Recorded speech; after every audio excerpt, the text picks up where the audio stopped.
মহিলাদের প্রচেষ্টায় বিনামূল্যে স্বাস্থ্য পরীক্ষা শিবির মধুর সংস্কৃতি পরিষদের উদ্যোগে বালিজোড়ে বিবেকানন্দ স্পোর্টস অ্যান্ড কালচার ক্লাবের সহযোগিতায় এলাকার দুস্থ মানুষদের বিনামূল্যে স্বাস্থ্য পরীক্ষা শিবিরের আয়োজন করা হয় রবিবার।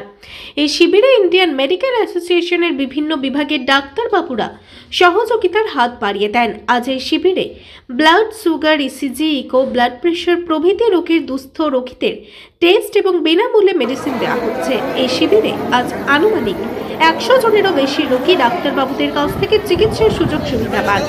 Bureau report.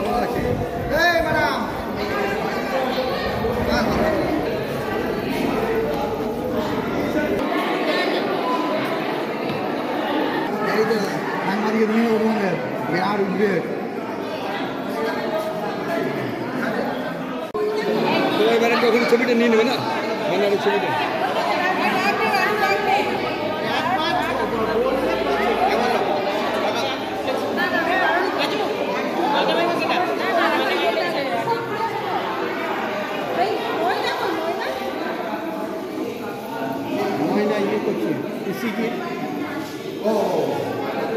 এবারে একজনই বলবেন।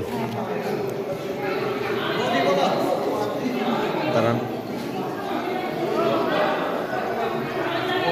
আজ কিসে আপনাদের এই ইয়ে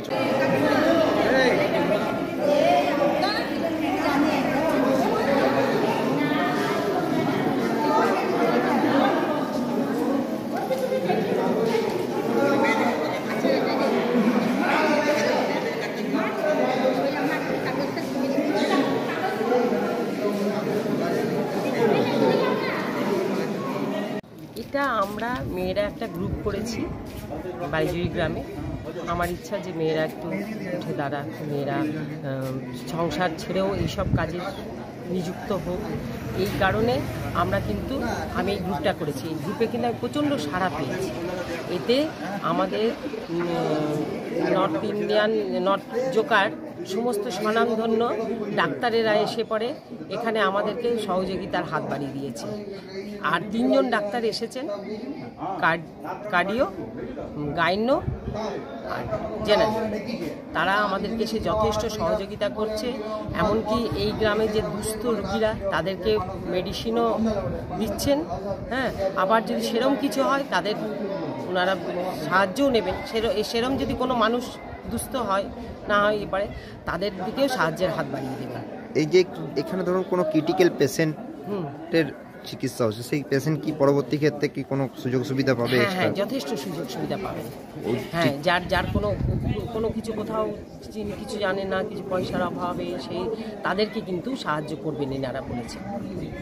এইখানে কত লোকে সাড়া পেয়েছেন? আপাতত কতজন ডাক্তার দেখাতে এসেছে? 70 জন ডাক্তার দেখাতে এসেছে এখনো পর্যন্ত। শুধু গ্রামের নয়, অন্যান্য গ্রাম থেকেও যারা হয়তো এই রাস্তা দিয়ে যাচ্ছে, দেখে ঢুকেছে, তাদেরকেও দেখানো হচ্ছে। এই যে মধুর সংস্কৃতি পরিষদে কতজন মেম্বার আছেন আপনারা? আমরা এখন আপাতত 30 জন মতো আছি। এই পরিষদ আপনাদের কতদিন আগে শুরু হয়েছিল বা কিছু? এটা এই জাস্ট শুরু হলো, এটার জন্মদিন হচ্ছে 20 ডিসেম্বর। এত তাড়াতাড়ির মধ্যে এত বড় একটা ক্যাম্পের ভাবনা চিন্তা কিভাবে করলেন? এইটা আমরা ভাবনা চিন্তা করলাম এই কারণে, আমাদের এই গ্রামে, আমাদের গ্রাম হচ্ছে শক্তির গ্রাম। এইখানে অনেকজন ভালো ভালো মানুষেরা আসে মাদের কাছে, শক্তিদের কাছে। আমাদের বালিজুড়ি মাটি, আমি বলি তীর্থক্ষেত্রের মাটি। তো সেই মাটিতে একজন ডাক্তার আসে, উজ্জ্বল ডাক্তার, সেই ডক্টর ব্যানার্জি আমাদেরকে এটা প্রপোজালটা দিয়েছেন। উনার ইয়েতেই উনিও নিজে স্বনামধন্য, উনার ডাক্তারেরাও স্বনামধন্য, সেই উনার ইয়েতেই আমরা এটা করছি। কি বলবো, এই ক্যাম্প করাতে আপনাদের কাদের সহযোগিতা পেয়েছেন? কোন কার কাছ? আমার গ্রামের ক্লাবের ছেলেরা, পুরো ক্লাব, আমার বিবেকানন্দ ক্লাব পুরো একদম আমাদেরকে হাত বাড়িয়ে দিয়েছে, সহযোগিতার হাত। এর পরবর্তী পদক্ষেপ কি গ্রহণ করতে চলেছে? পরবর্তী পদক্ষেপ আমি যদি এইভাবে সাহায্য পাই, হ্যাঁ, এইভাবে যে হয়, তাহলে আমরা কি মেয়েরা আরও এগিয়ে যাওয়ার চেষ্টা করছি। এই যে আমরা পেলাম সাহায্য, এটা তো আমাদের প্রথম পদক্ষেপ। এবারে অতটা হয়তো আমরা অনেক কিছু জানি না, অনেক কিছু ভুল করলাম, ভুল ভ্রান্তি হলো। এর পরবর্তীকালে আমরা আরও এগিয়ে যাওয়ার চেষ্টা করব, যদি সবাই আমাদের সাথে থাকে। এই এলাকায় প্রচুর দুস্থ মানুষ আছে যারা কোনো কিছু সাহায্য পায় না, হেল্প পায় না, তাদের ক্ষেত্রে আপনারা কি ভাবনা চিন্তা করেছেন? তাদের ক্ষেত্রে ভাবনা হয়তো এই ক্যাম্প বিষয়ে তারা জানেও না এখনো পর্যন্ত, তাদের ভাবনা চিন্তা না, এটা আমরা কিন্তু এই ঘরে ঘরে পৌঁছে গেছি, আমরা মেয়েরা ঘরে ঘরে এগুলো হয়তো এই গ্রামেরই আপনি বাড়িতে বাড়িতে গেছেন, হ্যাঁ, অন্যান্য বাড়িতে গ্রামের গেছি। ক্ষেত্রে বলুন। অন্যান্য গ্রামটা এখন এই মুহূর্তে আমরা বলতে পারছি না, হ্যাঁ, কিন্তু আমাদের ইচ্ছা আছে আমরা আরো একটু এগিয়ে যাই, আরো একটু সাহায্য পাই, আমরা কিন্তু অন্যান্য গ্রামেও চেষ্টা করব। সরকারি কোনো সহযোগিতা না, চেষ্টা সরকারি করছেন? সাহায্য কিছু নেই, প্রচেষ্টা এটা পুরো আমাদের করছেন? বেসরকারি, আমরা এটা একদম পুরো স্বেচ্ছাসেবী নামই দিয়েছি, হ্যাঁ, এটা নামই আমাদের স্বেচ্ছাসেবী।